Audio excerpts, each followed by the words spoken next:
ನಮಸ್ಕಾರ ವೀಕ್ಷಕರೇ. ಇಂಡಿ ಒಕ್ಕೂಟದ ಪ್ರಮುಖ ನಾಯಕರ ಪೈಕಿ ಒಬ್ಬರಾಗಿರೋ ಉತ್ತರ ಪ್ರದೇಶದ ಅಖಿಲೇಶ್ ಯಾದವ್ ಮೋದಿ ಸರ್ಕಾರದ ವಿರುದ್ಧ ಗಂಭೀರ ಆರೋಪವೊಂದನ್ನ ಮಾಡಿದ್ದಾರೆ. ಸಾವಿರಾರು ಜನರು ಸೇರಿದ್ದ ಸಮಾವೇಶದಲ್ಲಿ ಮಾತಾಡೋ ಅಖಿಲೇಶ್ ಯಾದವ್ ಇವತ್ತು ಪಾರ್ಲೇಜಿ ಬಿಸ್ಕೆಟ್ ಸೈಜ್ ಕಮ್ಮಿ ಆಗೋದಕ್ಕೆ ಕಾರಣವೇ ಬಿಜೆಪಿ ಸರ್ಕಾರ ಅಂತ ಹೇಳಿಬಿಟ್ಟಿದ್ದಾರೆ. ನಾವು ಇಷ್ಟಪಟ್ಟು ತಿನ್ನೋ ಬಿಸ್ಕೆಟ್ ಸೈಜ್ ಕಮ್ಮಿ ಆಗೋದಕ್ಕೆ ಬಿಜೆಪಿ ಕಾರಣ ಅಂತ ಅಖಿಲೇಶ್ ಹೇಳಿರೋದು ಎಲ್ಲಾ ಕಡೆ ವೈರಲ್ ಆಗ್ತಾ ಇದೆ. ಯಾಕೆ ಈ ರೀತಿ ಹೇಳಿದ್ರು, ಇವರ ಉದ್ದೇಶ ಏನು ಅನ್ನೋದನ್ನ ನೋಡ್ತಾ ಹೋದ್ರೆ ಅಚ್ಚರಿಯ ವಿಷಯಗಳು ಹೊರಬರ್ತಾ ಇವೆ. ಇನ್ನೊಂದೆಡೆ ಬಿಹಾರದಲ್ಲಿ ತೇಜಸ್ವಿ ಯಾದವ್ ನಮ್ಮಪ್ಪನಿಗೆ ಪಾಕಿಸ್ತಾನದಲ್ಲೂ ದೊಡ್ಡ ಕ್ರೇಜ್ ಇದೆ ಅಂತ ಹೇಳಿರೋದು ಕೂಡ ಚರ್ಚೆಗೆ ಗುರಿಯಾಗ್ತಾ ಇದೆ. ಇತ್ತ ಪಶ್ಚಿಮ ಬಂಗಾಳದಲ್ಲಿ ಎಸ್ಐಆರ್ ಪ್ರಕ್ರಿಯೆ ವೇಳೆ ಸ್ಫೋಟಕ ಮಾಹಿತಿಗಳು ಹೊರಬಿದ್ದಿವೆ. ಇದೆಲ್ಲವನ್ನ ಒನ್ ಬೈ ಒನ್ ವಿವರಿಸ್ತಾ ಹೋಗ್ತೀವಿ. ಈ ವಿಡಿಯೋವನ್ನ ತಪ್ಪದೆ ಕೊನೆ ತನಕ ನೋಡಿ. ಅದಕ್ಕೂ ಮುನ್ನ ಮೀಡಿಯಾ ಮಾನ್ಸ್ಟರ್ ಚಾನಲ್ ಅನ್ನ ತಪ್ಪದೆ ಸಬ್ಸ್ಕ್ರೈಬ್ ಮಾಡಿ. ಕೆಲವೊಂದು ಹುದ್ದೆಗಳನ್ನ ಅಲಂಕರಿಸಬೇಕು ಅಂದ್ರೆ ಆ ಹುದ್ದೆಗೆ ಆಸೆ ಪಟ್ಟವರಲ್ಲಿ ಒಂದು ರೀತಿಯ ಭಯ ಇರುತ್ತೆ. ನಾನು ಆ ಸ್ಥಾನಕ್ಕೆ ಸರಿ ಹೋಗ್ತೀನಾ, ಆ ಸ್ಥಾನದಲ್ಲಿ ಕೂತು ಸರಿಯಾಗಿ ಕೆಲಸ ಮಾಡ್ತೀನಾ, ಅಷ್ಟೊಂದು ಸಾಮರ್ಥ್ಯ ನನಗಿದೆಯಾ, ಹೀಗೆ ಹಲವು ರೀತಿಯ ಆಲೋಚನೆಗಳು ಇರುತ್ತೆ. ಎಲ್ಲರಿಗೂ ಇಂಥ ಆಲೋಚನೆ ಇರಲ್ಲ ಅನ್ನೋ ಹಾಗೆ ರಾಜಕೀಯಕ್ಕೂ ಈ ರೀತಿಯ ಆಲೋಚನೆಗಳಿಗೂ ಸಂಬಂಧವೇ ಇಲ್ಲ.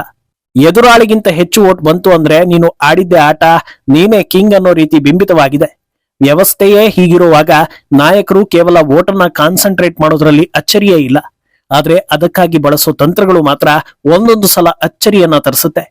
ಕೇಳುವವರು ಇರೋ ತನಕ ಹೇಳುವವರು ಇರ್ತಾರೆ, ಮೋಸ ಹೋಗುವವರು ಇರೋ ತನಕ ಮೋಸ ಮಾಡುವವರು ಇರ್ತಾರೆ ಅನ್ನೋ ಗಾದೆ ಮಾತಿನ ಹಾಗೆ ಉತ್ತರ ಪ್ರದೇಶ ಮಾಜಿ ಸಿಎಂ ಅಖಿಲೇಶ್ ಯಾದವ್ ಜನರ ಮುಂದೆ ಮಾಡಿರೋ ಭಾಷಣ ದೊಡ್ಡ ಮಟ್ಟದಲ್ಲಿ ಚರ್ಚೆಗೆ ಕಾರಣವಾಗಿದೆ. ನಮಗೆ ಜನರು ವೋಟ್ ಹಾಕ್ಬೇಕು ಅಂದ್ರೆ ಎದುರಾಳಿಗಳಿಗಿಂತ ನಾವು ಉತ್ತಮರು ಅನ್ನೋದನ್ನ ತೋರಿಸ್ಬೇಕು. ಇದನ್ನ ಅರ್ಥ ಮಾಡಿಸೋದಕ್ಕೆ ಸರಿಯಾದ ಉದಾಹರಣೆ ನೀಡಬೇಕು ಅನ್ನೋದನ್ನ ಬಹುತೇಕ ರಾಜಕೀಯ ನಾಯಕರು ಪಾಲಿಸ್ತಾರೆ. ಈಗ ಅಖಿಲೇಶ್ ಕೂಡ ಬಿಹಾರದಲ್ಲಿ ಅಂಥದ್ದೇ ಒಂದು ಉದ್ದೇಶ ಇಟ್ಕೊಂಡು ಇನ್ಫ್ಲೇಷನ್ ಅರ್ಥಾತ್ ಹಣದುಬ್ಬರದ ವಿಚಾರವನ್ನು ತೆಗೆದುಕೊಂಡಿದ್ದಾರೆ. ನೋಡಿ, ನಿಮ್ಮ ಅಜ್ಜನ ಕಾಲದಲ್ಲಿ ಒಂದು ಮೋಟಾರ್ ಸೈಕಲ್ಗೆ ಎಷ್ಟು ರೂಪಾಯಿ ಇತ್ತು ಹೇಳಿ? ಕಡಿಮೆ ಹಣಕ್ಕೆ ಸಿಗ್ತಾ ಇತ್ತು. ಆದ್ರೆ ಇವತ್ತು ಮೋಟಾರ್ ಸೈಕಲ್ ಬೆಲೆ ಎಷ್ಟಾಗಿದೆ ಹೇಳಿ? ಇದೇ ಹಣದುಬ್ಬರ. ಈ ಹಣದುಬ್ಬರಕ್ಕೆ ಕಾರಣವೇ ಬಿಜೆಪಿ ಸರ್ಕಾರ ಅಂತ ಜನರಿಗೆ ಹೇಳಿದ್ದಾರೆ. ಇದಕ್ಕೆ ಏನ್ ಹೇಳ್ತೀರಾ? ವರ್ಷಗಳು ಉರುಳಿದಂತೆ ಬಸ್ ಟಿಕೆಟ್ ಚಾರ್ಜ್, ಒಂದು ಪ್ಲೇಟ್ ಊಟದ ಚಾರ್ಜ್, ಮನೆ ಬಾಡಿಗೆ, ಪೆಟ್ರೋಲ್ ರೇಟ್, ಹೀಗೆ ಎಲ್ಲಾ ವಸ್ತುಗಳ ಬೆಲೆ ಏರಿಕೆ ಆಗುತ್ತೆ. ಅದಕ್ಕೆ ತಕ್ಕಂತೆ ಸಂಬಳವೂ ಕೂಡ ಏರಿಕೆ ಆಗುತ್ತೆ. ಪ್ರತಿ ಸಂಸ್ಥೆಯಲ್ಲೂ ವರ್ಷಕ್ಕೊಂದು ಸಲ ಹೈಕ್ ಕೊಡೋ ಉದ್ದೇಶವೇ ವಸ್ತುಗಳ ಬೆಲೆ ಏರಿಕೆ ಆಗಿರುತ್ತೆ, ಅದನ್ನ ಸರಿದೂಗಿಸಲಿ ಅಂತ. ಇದು ಪ್ರಪಂಚದ ಎಲ್ಲಾ ಕಡೆಗಳಲ್ಲಿ ನಡೆದು ಬಂದಿರೋ ಪದ್ಧತಿ. ಇದು ಯಾವುದೇ ಸರ್ಕಾರ ಇದ್ರೂ ಇದೇ ಪ್ರಕ್ರಿಯೆ ನಡೆಯೋದು. ಅಂಥದ್ರಲ್ಲಿ ಇದನ್ನೇ ಏನೋ ದೊಡ್ಡ ಲೋಪದೋಷ ಅನ್ನೋ ಹಾಗೆ ಹೇಳ್ತಾ ಇರೋದು ಎಲ್ಲರಲ್ಲೂ ನಗು ತರಿಸ್ತಾ ಇದೆ. ಅಲ್ಲದೆ ಇದನ್ನ ಹೇಳಿರೋ ಅಖಿಲೇಶ್ಗೆ ಬಹುತೇಕರು ಕೇಳ್ತಾ ಇರೋ ಪ್ರಶ್ನೆ ಏನಂದ್ರೆ, ನಿಮ್ಮ ತಂದೆ ಕಾಲದಲ್ಲಿ ಶಾಸಕರು ಹಾಗೂ ಮಂತ್ರಿಗಳಿಗೆ 1000ದಲ್ಲಿ ಸಂಬಳ ಬರ್ತಾ ಇತ್ತು, ಈಗ ನೀವು ಲಕ್ಷದಲ್ಲಿ ಸಂಬಳವನ್ನ ತೆಗೆದುಕೊಳ್ತಾ ಇದ್ದೀರಾ ಅಲ್ವಾ? ಹಳೆಯ ಸಂಬಳವನ್ನೇ ಮತ್ತೆ ತಗೊಳ್ಳೋಕೆ ಸಿದ್ಧರಿದ್ದೀರಾ ಅಂತ ಪ್ರಶ್ನೆ ಮಾಡ್ತಾ ಇದ್ದಾರೆ. ಸರಿ, ಇದನ್ನ ಹೇಗೋ ಜನರು ನಂಬಬಹುದು, ಕೆಲವರಿಗೆ ಗೊತ್ತಾಗೋದಿಲ್ಲ, ಇರ್ಬೋದು ಅಂತ ನಂಬ್ಕೊಂಡು ವೋಟ್ ಹಾಕ್ತಾರೆ, ಹೋಗ್ಲಿ ಬಿಡಿ ಅನ್ಬೋದು. ಆದ್ರೆ ಇದರ ನಂತರ ಒಂದು ಉದಾಹರಣೆ ಕೊಟ್ಟು ಇಡೀ ದೇಶದಲ್ಲೇ ಟ್ರೆಂಡ್ ಆಗ್ತಾ ಇದ್ದಾರೆ ಅಖಿಲೇಶ್. ನಾವು ನೀವು ಇಷ್ಟಪಟ್ಟು ತಿಂತಾ ಇದ್ದ ಪಾರ್ಲೇಜಿ ಬಿಸ್ಕೆಟ್ ಸೈಜ್ ಇವತ್ತು ಚಿಕ್ಕದಾಗಿದೆ, ನೋಡಿದ್ದೀರಾ? ಇದನ್ನ ಮಾಡಿದ್ದು ಯಾರು?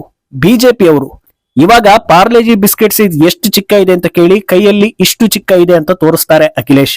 ನಮ್ಮಿಷ್ಟದ ಬಿಸ್ಕೆಟ್ ಸೈಜ್ ಅನ್ನ ತಗ್ಗಿಸುವವರನ್ನ ನಾವು ಗೆಲ್ಲಿಸಬೇಕಾ ಅಂತ ಜನರಿಗೆ ಕೇಳ್ತಾರೆ ಉತ್ತರ ಪ್ರದೇಶದ ಮಾಜಿ ಸಿಎಂ.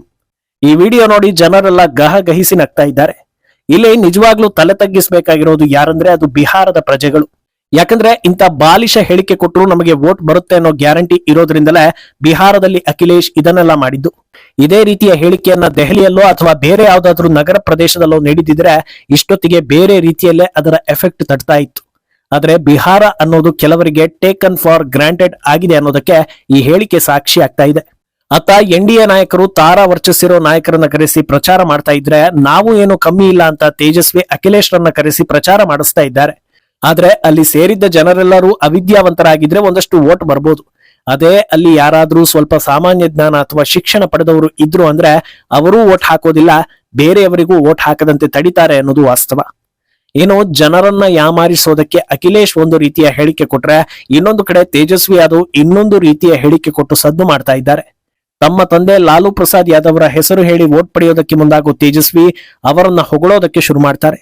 ನಿಮಗ್ ಗೊತ್ತಾ ಲಾಲೂಜಿ ಅವರ ಹವಾ ಹೇಗಿತ್ತು ಅಂತ? ಅವರು ಸಿಕ್ಕಾಪಟ್ಟೆ ಫೇಮಸ್ ಇದ್ರು. ಪಾಕಿಸ್ತಾನದಲ್ಲೂ ಎಲೆಕ್ಷನ್ಗೆ ನಿಂತು ಗೆಲ್ಲೋ ತಾಕತ್ತು ಅವ್ರಿಗಿತ್ತು. ಒಂದ್ಸಲ ಪಾಕ್ ಪ್ರಧಾನಿ ಪರ್ವೇಜ್ ಮುಷರಫ್ ಲಾಲೂರನ್ನ ಕರೆದು ಹೇಳಿದ್ರು, ನೀವು ಪಾಕಿಸ್ತಾನದಲ್ಲಿ ಬೇಕಾದ್ರೂ ಎಲೆಕ್ಷನ್ ಗೆಲ್ತೀರಿ ಕಣ್ರಿ ಅಂತ. ಹಾಗೆ ನಾವು ಎಲ್ಲರನ್ನೂ ಪ್ರೀತಿಸ್ತೀವಿ, ಎಲ್ಲರ ಜೊತೆ ಚೆನ್ನಾಗಿರ್ತೀವಿ ಅಂತಾರೆ. ಇಲ್ಲಿ ಗಮನಿಸಬೇಕಾದ ಹಲವು ಅಂಶಗಳಿವೆ. ಈ ಮಾತು, ಈ ರೀತಿಯ ಹೇಳಿಕೆಗಳು ಈಗಿನ ರಾಜಕಾರಣಕ್ಕೆ ಪ್ರಸ್ತುತನ ಅಂತ. ಮೊದಲನೆಯದಾಗಿ ಉಗ್ರ ದೇಶದ ಜೊತೆಗಿನ ಸಂಬಂಧವನ್ನ ಹೆಮ್ಮೆಯಂತೆ ಹೇಳ್ಕೊಳ್ಳೋದೇ ತಪ್ಪು. ಇನ್ನು ಇಂಥ ವಿಷಯಗಳನ್ನ ಹೇಳೋ ಮೂಲಕ ವೋಟ್ ಸಿಗುತ್ತೆ ಅಂದ್ರೆ ಒಂದೇ ಮತದಾರರು ಅಪ್ಡೇಟ್ ಆಗಿಲ್ಲ, ಇಲ್ಲ ಅಂದ್ರೆ ನಾಯಕರು ಅಪ್ಡೇಟ್ ಆಗಿಲ್ಲ ಅನ್ನೋದು. ಇದೆರಡೂ ಅಲ್ಲ ಅಂದ್ರೆ ಈ ಜನರಿಂದ ವೋಟ್ ಪಡೆಯೋದಕ್ಕೆ ಇಂಥ ಹೇಳಿಕೆಗಳೇ ಸಾಕು ಅನ್ನೋ ನಿರ್ಧಾರಕ್ಕೆ ನಾಯಕರು ಬಂದಿದ್ದಾರೆ ಅನ್ನೋ ರೀತಿಯಲ್ಲೂ ಕೂಡ ಚರ್ಚೆ ಆಗ್ತಾ ಇದೆ. ಆದ್ರೆ ಇನ್ನೊಂದು ಕಡೆ ಯಾಕೆ ಇವರು ಇಷ್ಟು ವರ್ಷ ಆದ್ರೂ ಅಧಿಕಾರದಿಂದ ದೂರ ಇದ್ದಾರೆ ಅನ್ನೋದಕ್ಕೆ ಈ ವಿಡಿಯೋ ಬೆಸ್ಟ್ ಎಕ್ಸಾಂಪಲ್ ಅಂತಲೂ ಜನರು ಹೇಳ್ತಾ ಇದ್ದಾರೆ.